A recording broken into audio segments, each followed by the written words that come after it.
Hello बच्चों, आज हम लोग 11th क्लास की फिजिक्स में ठोसों के आंतरिक गुण का लेक्चर नंबर 4 पढ़ने जा रहे हैं। और आज हम लोग पढ़ेंगे प्रत्यास्था संबंधी हुक का नियम क्या होता है और साथ में जो प्रत्यास्था गुणांक कितने प्रकार के होते हैं ये भी हम लोग जानेंगे और उनकी परिभाषा, उनके फार्मूले, वो सब कुछ आज हम लोग सीखते हैं।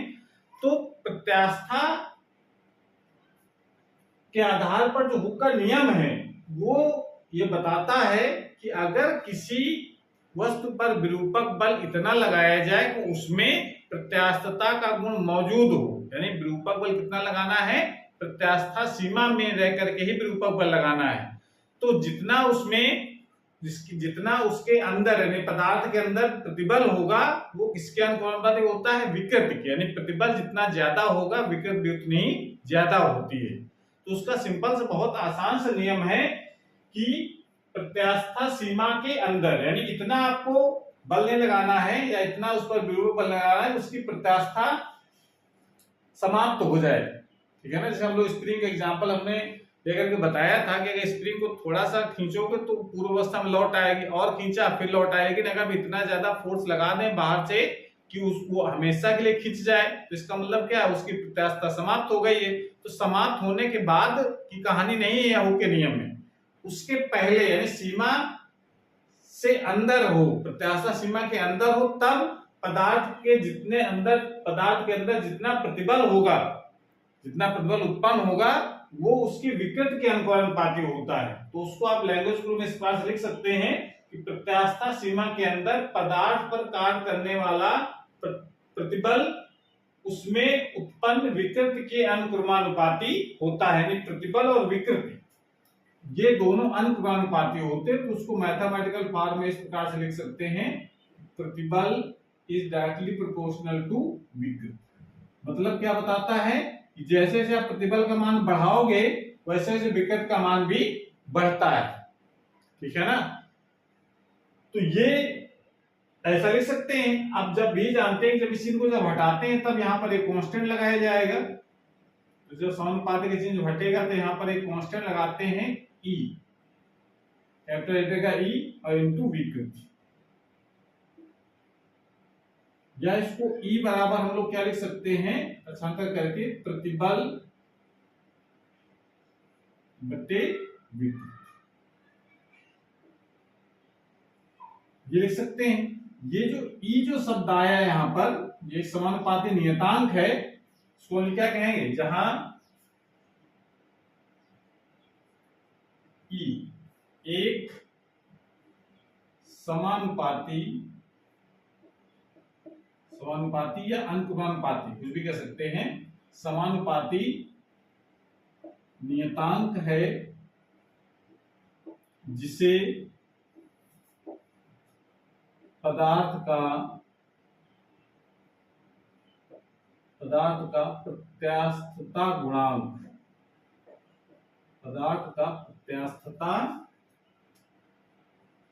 गुणांक, इंग्लिश में कहते हैं इसको मॉडुलस ऑफ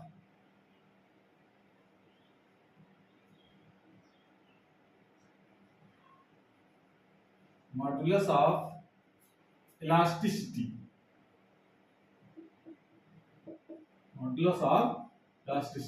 कहते हैं। तो ये कांस्टेंट है ई, और ये ई कांस्टेंट कब रहता है, जब उस पर विरूपक बल इतना लगाया जाए कि उसमें प्रत्यास्था गुण मौजूद रहे। उस समय पदार्थ पर कार्य करने जो प्रत्यायन बल है और विकृति है उसमें उसका जो अनुपात होता है वो एक कांस्टेंट रहता है हमेशा। ठीक है ना। जैसे प्रतिबल बढ़ाओगे वैसे वैसे विकृति का मान बढ़ेगा, तो ई का मान हमेशा कांस्टेंट आता है, इसलिए इसका नाम होता है प्रत्यास्थता गुणांक। ठीक है ना। अब देखो बात दरअसल यहाँ पर आते हैं कि प्रत्यास्था गुणांक अगर मात्रक पूछा जाए इस फार्मूले के आधार पर तो क्या बनेगा, अच्छा बताओ। ई का मात्रक यानी प्रत्यास्थता गुणांक का मात्रक, प्रत्यास्था गुणांक का मात्रक क्या लिखा जाएगा, यानी ई प्रत्यास्था गुणांक प्रतिबल बटे विकृति। प्रतिबल का मात्रक हमको पता है और विकृति का मात्रक कुछ होता नहीं, ये भी पता है। तो प्रतिबल का मात्रक क्या होता है? न्यूटन प्रति मीटर स्क्वायर। और विकृत कोई मात्रक होता नहीं है, तो केवल प्रतिबल का जो मात्रक होगा वही प्रत्यास्थता गुणांक मात्रक होगा। ठीक है ना? यानी इस न्यूटन मीटर स्क्वायर, या इसको हम लोग क्या कहते हैं, दूसरा नाम दिया गया था पास्कल, इसको पास्कल भी कहते हैं। तो इस तरीके से हम प्रत्यास्थता गुणांक मात्रक की बात आएगी तो न्यूटन प्रति मीटर स्क्वायर या पास्कल कहते हैं। अगर ये सीरियस पद्धति पूछा जाएगा तो क्या बताते हैं हम लोग? डायन प्रति सेंटीमीटर स्क्वायर। तो प्रतिबल का मात्रक और प्रत्यास्थता गुणांक का मात्रक सेम होता है, क्योंकि विकृत का कोई मात्रक होता नहीं, इस कारण से ये सेम वैल्यू आ जाती है। समझ में आ रही है? अब प्रश्न ये उठता है कि जो प्रतिबल हम लोगों ने पढ़ा है, तो प्रतिबल 3 प्रकार का होता है और विकृत भी 3 प्रकार की होती है। तो जो प्रतिबल और विकृत 3 प्रकार की होती है, तो इसका मतलब है कि प्रत्यास्थता गुणांक भी 3 प्रकार का होगा। तो इस कौन कौन से प्रकार होंगे, जरा इसको नोट कर लो पहले।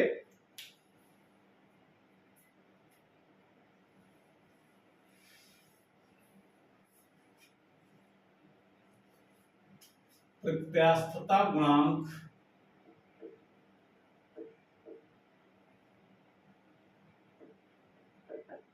प्रत्यास्थता गुणांक 3 प्रकार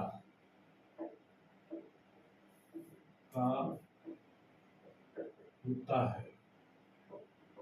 प्रत्यास्थता गुणांक 3 प्रकार का होता है। पहला प्रकार हमारा है यंग प्रत्यास्थता गुणांक।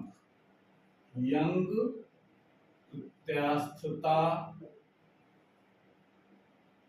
गुणांक, इंग्लिश में कहते हैं इसको यंग्स मॉडुलस। यंग्स मॉडुलस, ठीक है ना? दूसरा प्रकार होता है आयतनात्मक प्रत्यास्थता गुणांक।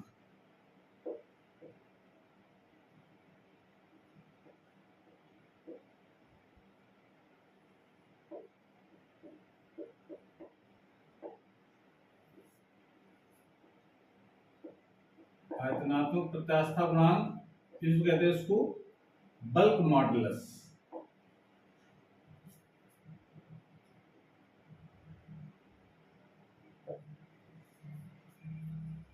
तीसरा प्रकार होता है दृढ़ता गुणांक। दृढ़ता गुणांक यूज कहा जाता है मॉडुलस ऑफ रिजिडिटी।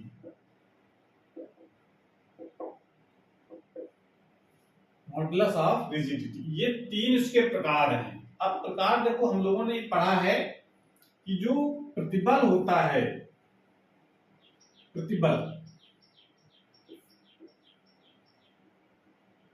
और एक विकृत, तो जो प्रतिबल और विकृत 3 प्रकार के हम लोगों ने पढ़ी हैं। पहला प्रकार प्रतिबल क्या कहलाता है?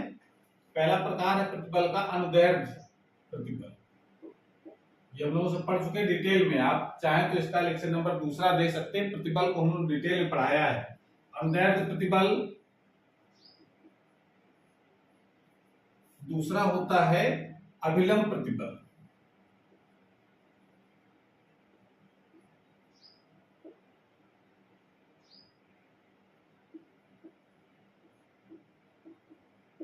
और तीसरा होता है अपरूपण प्रतिबल। अपरूपण प्रतिबल या इसको हम लोग स्पर्श रेखी प्रतिबल भी कहते हैं। स्पर्श रेखी प्रतिबल,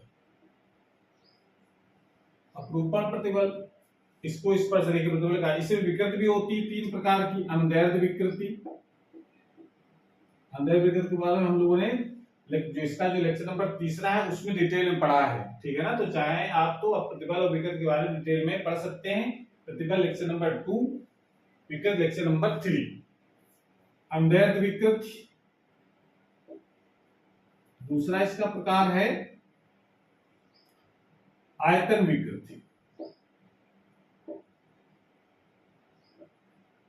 और तीसरा प्रकार है इसका अपरूपण विकृति। अपरूपण विकृति।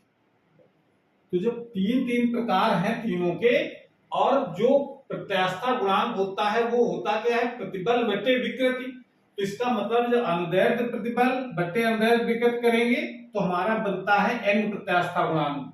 जब अभिलंब प्रतिबल बटे आयतन विकृत करेंगे तो बनता है आयतनात्मक प्रत्यास्था गुणांक। जब अपरूपण प्रतिबल बटे अपरूपण विकृत करेंगे तो बनेगा दृढ़ता गुणांक।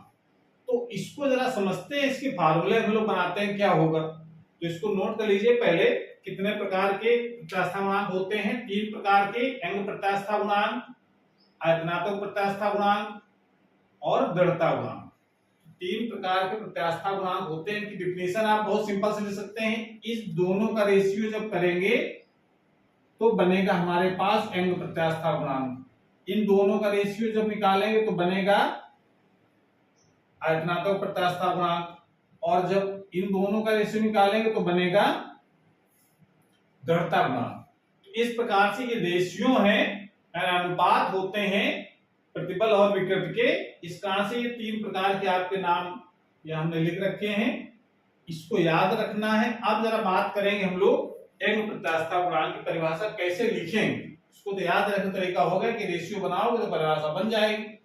अब जरा इसको लिखा कैसे जाएगा, तो अब हेडिंग लगाएंगे सबसे पहले एंग प्रत्यास्था गुणांक। लेकिन ये रेशियो जो होते हैं प्रतिबल और विकृत के, ये लागू कांस्टेंट कब होते हैं, जब प्रत्यास्था सीमा के अंदर जब विरूपक बल लगाया जाए तब। तो इसका मतलब आपको ये हर डिफिनेशन में आपको लिखनी है ये बात कि प्रत्यास्थता सीमा के अंदर, प्रत्यास्थता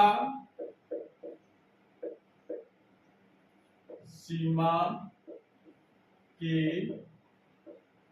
अंदर या भीतर, कुछ भी लिख दो, प्रत्यास्था सीमा के अंदर, प्रत्यास्था सीमा के अंदर अनुदैर्ध्य प्रतिबल, अनुदैर्ध्य प्रतिबल तथा अनुदैर्ध्य विकृत के अनुपात को उस पदार्थ का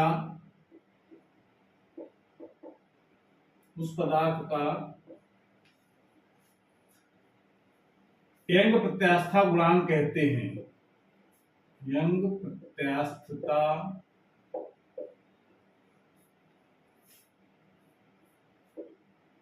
गुणांक कहते। ये डिफिनेशन बहुत सिंपल से लिख सकते हैं कि प्रत्यास्था सीमा के अंदर, या किसी बुक में लिखा था लघु विकृतियों में, लघु विकृतियों के लिए, लघु विकृतियों मतलब बहुत सूक्ष्म विस्थापन करो, यानी बहुत ज्यादा खींच दो तो प्रत्यास्था गुण समाप्त हो जाएगा। तो कोई भी आप पदार्थ लेंगे उसको इतना खींचना है या उतना उस पर बल लगाना है कि उसमें प्रत्यास्था गुण मौजूद रहे, तब अनुदैर्ध्य प्रतिबल तथा अनुदैर्ध्य विकृति के अनुपात को उस पदार्थ का यंग प्रत्यास्था गुणांक कहते हैं। तो अगर हम इसको अगले ग्रुप लिखना चाहें तो क्या लिखेंगे, इसका सिंबल में लोग लेते हैं, इसे y से कैपिटल Y बनाएंगे, इसे y से प्रदर्शित किया जाता है।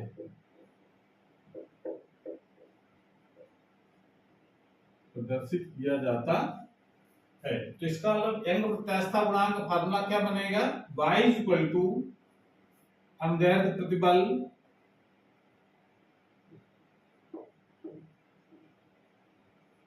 अनुदैर्ध्य प्रतिबल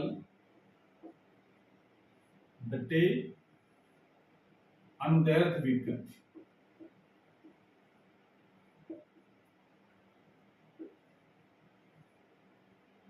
ये बन जाएगा फार्मूला।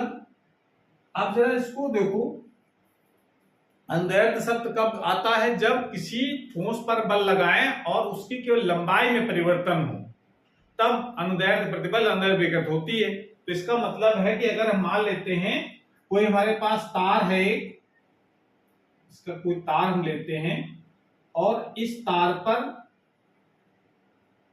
ये तार दिया जिसका क्रॉस सेक्शन एरिया है A, और इसके दूसरे सिरे को हमने किसी एक दृढ़ आधार से इसको टांग दिया है बांध करके, ठीक है ना, लटका दिया इसको। और इस पर हम एक भार लगाते हैं mg, और इसकी जो लंबाई है शुरू में पहले कितनी है l। जब इस पे भार लगाया यानी लटकाया जब हमने, तो क्या हुआ, ये इसकी लंबाई पहले से बढ़ जाएगी।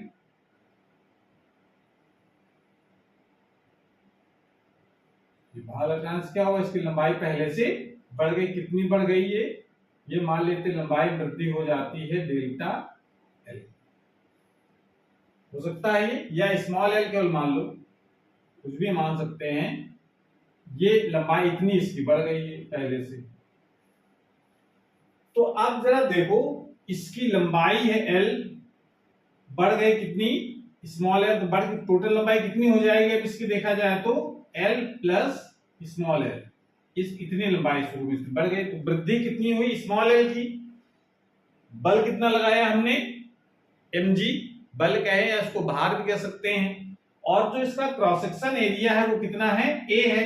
अगर तार की त्रिज्या अगर r मान ली जाए तो इसका एरिया कितना हो जाएगा, पाई आर स्क्वायर। ये सब बातें आप लिख सकते हैं इसका फार्मूला बनाने के लिए। तो लिखेंगे, अगर यहां पर लिखना चाहें तो, माना एल लंबाई तथा आर त्रिज्या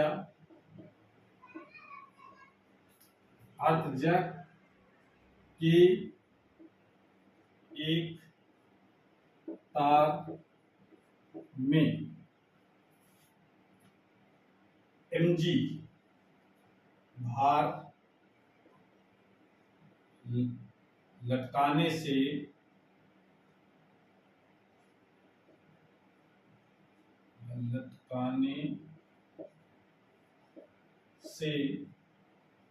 उसकी लंबाई में वृद्धि स्मॉल एल हो जाती है। ये हमने मान के चलेंगे। एक तार है जिसकी लंबाई है कैपिटल एल, जब उस पर भार लटकाया हमने mg, तो उसकी लंबाई कितनी बढ़ गई स्मॉल एल, और उस तार की त्रिज्या अगर स्मॉल आर अगर मान कर चलते हैं तो देखो अवदैर्घ्य प्रतिबल का मान कितना होगा, इसको जरा नोट कर लो पहले।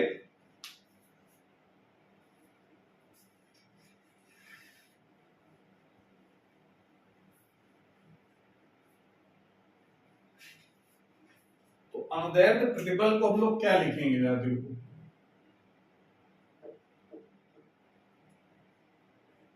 अवदैर्घ्य प्रतिबल बराबर सूत्र क्या होता है, बल बटे क्षेत्रफल। बल यहां पर क्या है, भार, तो यहां पर लटकाया गया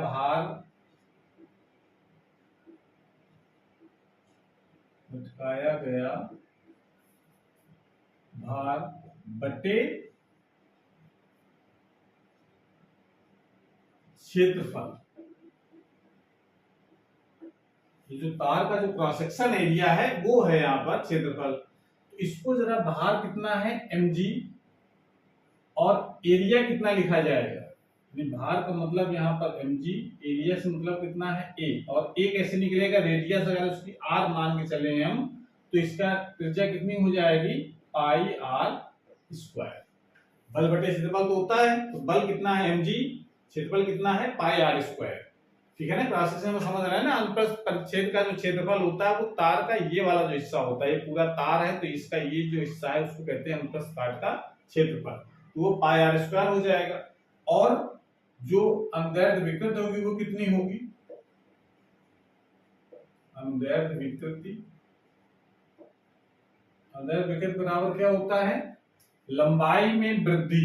लंबाई में वृद्धि हो रही ना, तो लंबाई में वृद्धि बटे प्रारंभिक लंबाई।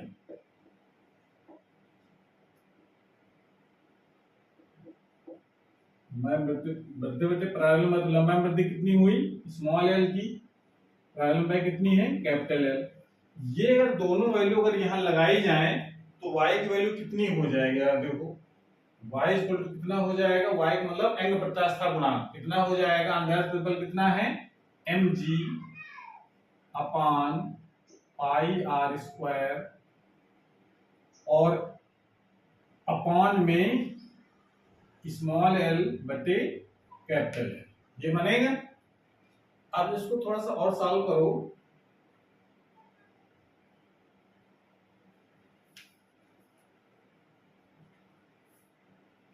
तो यहां पर y इक्वल टू आ जाएगा mg capital L upon pi r square small L. इस फार्मूले को हम लोग न्यूमेरिकल में बहुत ज्यादा यूज करते हैं, इसलिए इसको याद भी रखना है।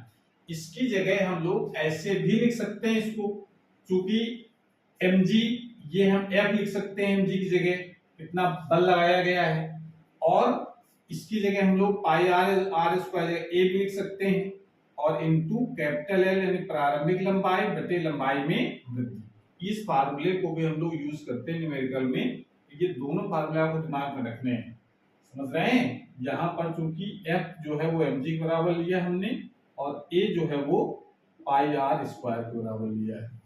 तो इस फार्मूला ये लिखा हो चाहे ये लिखा हो, दोनों का मतलब सेम होता है, समझ गए।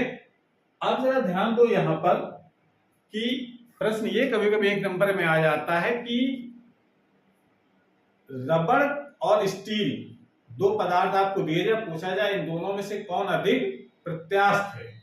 तो कौन अधिक प्रत्यास्थ है ये कैसे पता चलेगा, तो ध्यान ये रखना है। आप साधारणतया तो आप अगर रबड़ की बात करेंगे तो उससे दिमाग जाएगा कि रबड़ सबसे ज्यादा अधिक प्रत्यास्थ है, उसको छोड़ देंगे तुरंत वापस आ जाएगा। लेकिन स्टील में भी प्रत्यास्थता गुण होता है और उसी में सबसे ज्यादा होता है। ये स्टील का तार है या कोई छड़ है, उसको अगर खींच जाएगी, और जैसे छोड़ोगे तुरंत वो भी वापस लौटती है, समझ रहे हैं। तो आपको ये टिक लगाना है तो हमेशा किसमें लगाएंगे, स्टील में। स्टील और रबड़ का जब कंपैरिजन कराया जाता है तो स्टील रबड़ की अपेक्षा अधिक प्रत्यास्थ होती है, और उसका रीजन आप समझ सकते हैं कि दूसरी भाषा में ये कहा जाए कि जो जल्दी पोजीशन लेता है, प्रारंभिक अवस्था में लौटता है, तो उसको ज्यादा अधिक प्रत्यास्थ कहा जाता है। स्टील की एक रॉड लीजिए और उसको थोड़ा टेढ़ा करके छोड़ दो तो जल्दी हिलने के बाद फिर एकदम स्थिर अवस्था में आ जाएगी, और रबड़ को थोड़ा खींच दोगे तो वो धीरे धीरे हिलती रहेगी। तो जो जल्दी अपनी पोजीशन ग्रहण कर ले प्रारंभिक वाली, उसकी प्रत्यास्थता उतनी ही अधिक होती है, ठीक है।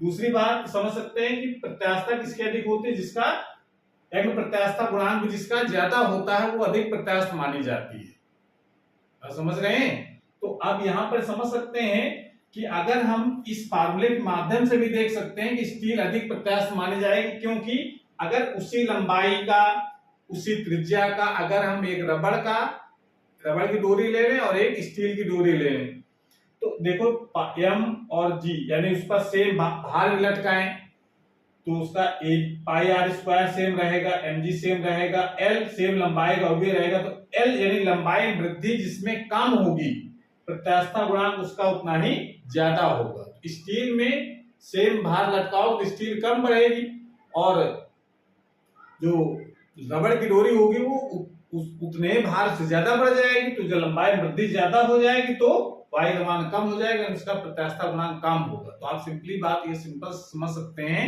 कि जो स्टील होती है वो रबड़ की अपेक्षा अधिक प्रत्यास्थ होती है, ये बात को ध्यान रखना है, ठीक है। तो ये बात थी हमारी यज्ञ प्रत्यास्थता गुणांक की, तो इसको नोट कर लीजिए। उसके बाद फिर बात करते हैं हम लोग आयतनात्मक प्रत्यास्थता गुणांक।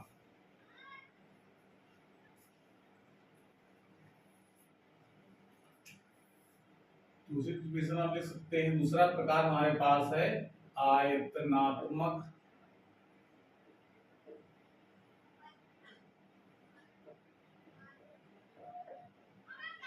प्रत्यास्थता गुणांक, इसे कहते हैं बल्क मॉड्यूलस।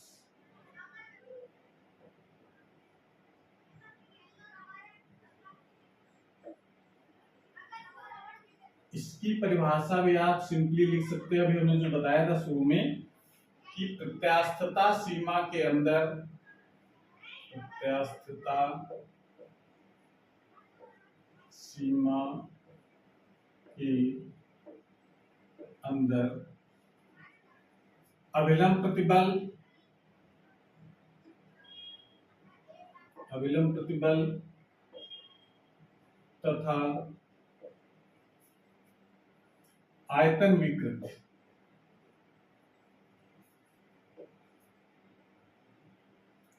विकृति के अनुपात को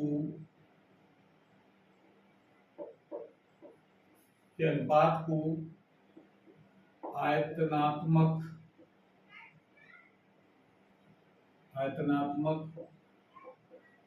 प्रत्यास्थता गुणांक कहते हैं। इसे, इसका सिंबल भी है, इसे बी से, कैपिटल बी से प्रदर्शित किया जाता है।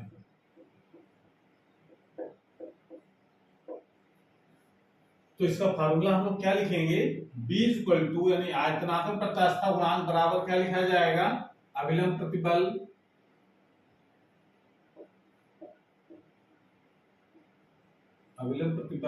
घटे आयतन विकृति।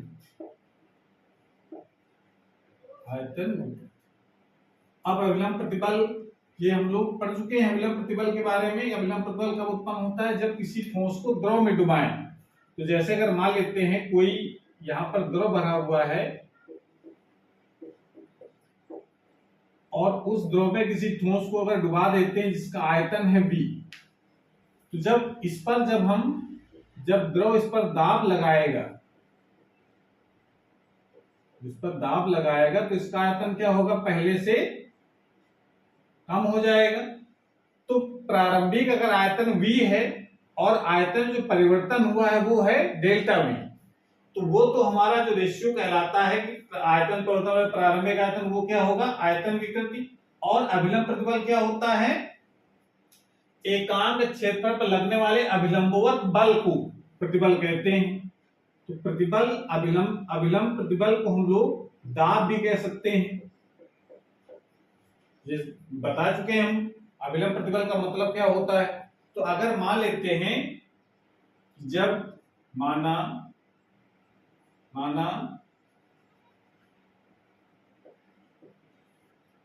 जब V आयतन के ठोस को द्रव में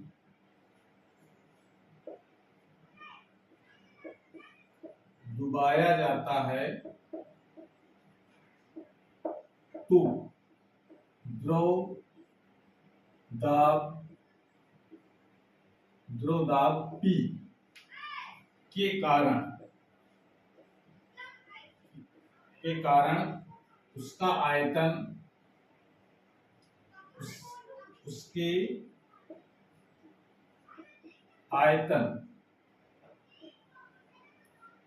आयतन में डेल्टा V की कमी हो जाती है। ये मान लेते हैं कि माना जब V आयतन के ठोस को द्रव में डुबाया जाता है तो द्रव दाब जो लगेगा, द्रव का जो दाब लगेगा उसके कारण उसके आयतन में कितनी कमी हो जाती है, डेल्टा V कमी हो जाती है। तो अभिलंब प्रतिबल कितना लिखा जाएगा,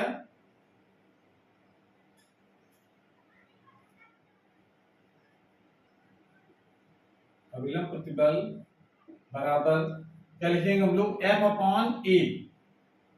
ये तो लिखते हैं हम लोग F/A को, यहां पर क्या कह रहे हैं हम लोग, दाब P के बराबर। तो अभिलंब प्रतिबल F/A होगा, कितने एरिया पर बल लगा है, और बल ये F है, लगाया गया बल द्रव द्वारा, और एरिया किस एरिया में लगा है वो रेशियो होता है, वो कहते हैं उसको अभिलंब प्रतिबल, उसको हम दाब के बराबर मान लेते हैं। और आयतन विकृति कितनी होगी,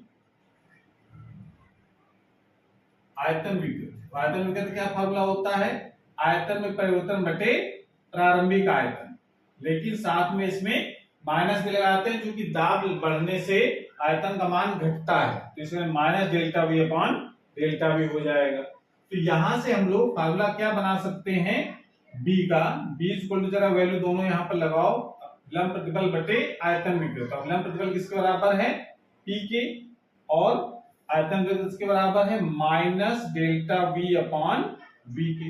ये ऊपर चला जाएगा तो फार्मूला क्या बना, b इक्वल टू लिख सकते हैं minus P V upon delta.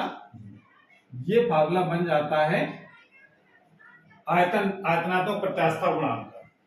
बात समझ में आ रही है? इस प्रकार से हम आयतनात्मक प्रत्यास्थता गुणांक को डिफाइन कर सकते हैं। लेकिन प्रत्यास्थता गुणांक कोई भी हो, मात्रक हमेशा न्यूटन प्रति मीटर स्क्वायर या पास्कल ही होता है और विमा भी ml-1 t-2 होती है। ये प्रत्यास्थता गुणांक बदलने से इसका मात्रक विमा चेंज नहीं होता। इस प्रकार से हम ये दूसरे प्रकार का हम लोग प्रत्यास्थता गुणांक हम लोगों ने सीखा है। अब बात करेंगे हम लोग एक लास्ट प्रत्यास्थता गुणांक बचा है, उसकी बात करते हैं।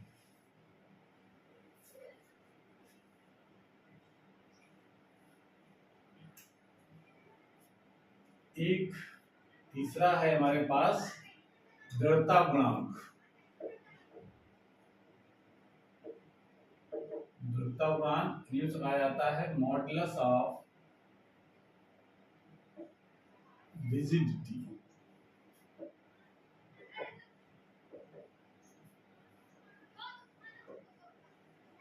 ये किसका रेशियो होगा, अपरूपण प्रतिबल और अपरूपण विकृति का। तो परिभाषा क्या लिखेंगे, प्रत्यास्थता सीमा के अंदर, प्रत्यास्थता सीमा के अंदर अपरूपण प्रतिबल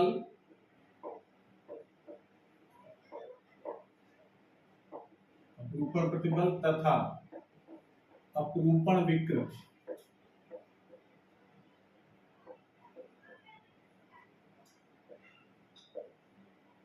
के अनुपात को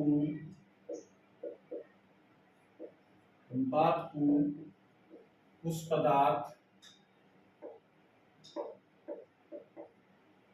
पदार्थ का दृढ़ता गुणांक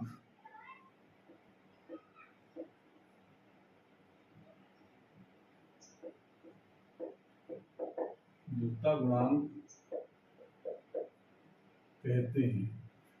इसे ईटा से प्रदर्शित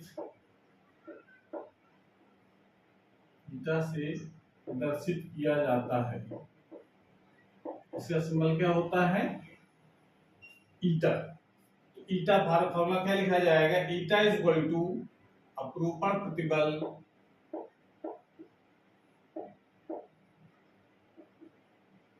बटे अपरूपण विकृति।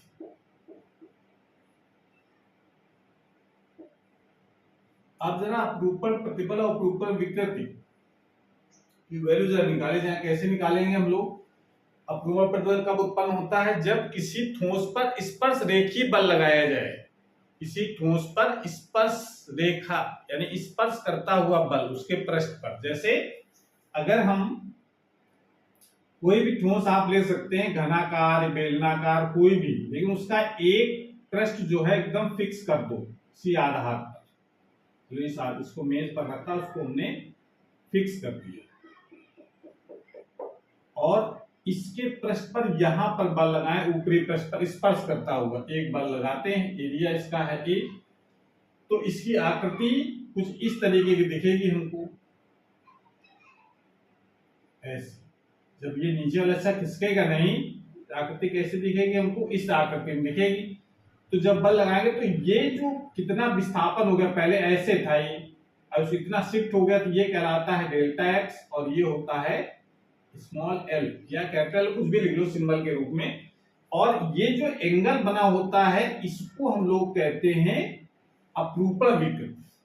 कहते हैं कि नहीं अपरूपण विकृति। तो इसका मतलब अगर इस फार्मूले में ये वैल्यू सब अगर लगाए जाएं तो अपरूपण प्रतिबल कितना होगा, अपरूपण प्रतिबल का मतलब होता है कितना स्पर्श रेखीय बल लगा है अपान एरिया कितना है। तो अपरूपण प्रतिबल क्या लिख सकते हैं हम लोग, F अपॉन ए। और विकृति यहां पर विकृति का मान अगर निकालना है तो विकृति कितनी होगी, विकृति को हम लोग थीटा से लिख सकते हैं, लिखते हैं कि थीटा से। अब थीटा की वैल्यू जरूर हम लोग निकाल सकते हैं कि जहां थीटा यहां पर है तो क्या अपरूपण विकृति, लेकिन अपरूपण विकृति का मान कैसे निकाला जाएगा, तो थीटा इज इक्वल टू, क्योंकि थीटा का मान बहुत कम होता है उसके tan थीटा ले सकते हैं, और tan थीटा क्या ले सकते हैं, ऊपरी पृष्ठ का विस्थापन कितना है इस चित्र के माध्यम से निकाला जा सकता है, tan थीटा लंब बटे आधार करके, तो डेल्टा x अपॉन l, यानी ऊपरी पृष्ठ का विस्थापन बटे ऊपरी पृष्ठ की स्थिर पृष्ठ से लंबवत दूरी कितनी है, वो जो रेशियो होता है वो होता है tan थीटा। tan थीटा की जगह हम लोग थीटा लिख लेते हैं अगर थीटा का मान बहुत कम है, और उस थीटा को हम लोग कहते हैं अपरूपण विकृति। इस प्रकार से हम ये फार्मूला बना सकते हैं दृढ़ता गुणांक। तो दृढ़ता गुणांक का मात्रक की बात करेंगे तो इसका मात्रक वही होगा जो प्रत्यास्थता गुणांक मात्रक होता है, न्यूटन प्रति मीटर स्क्वायर विमा ml-1 t-2।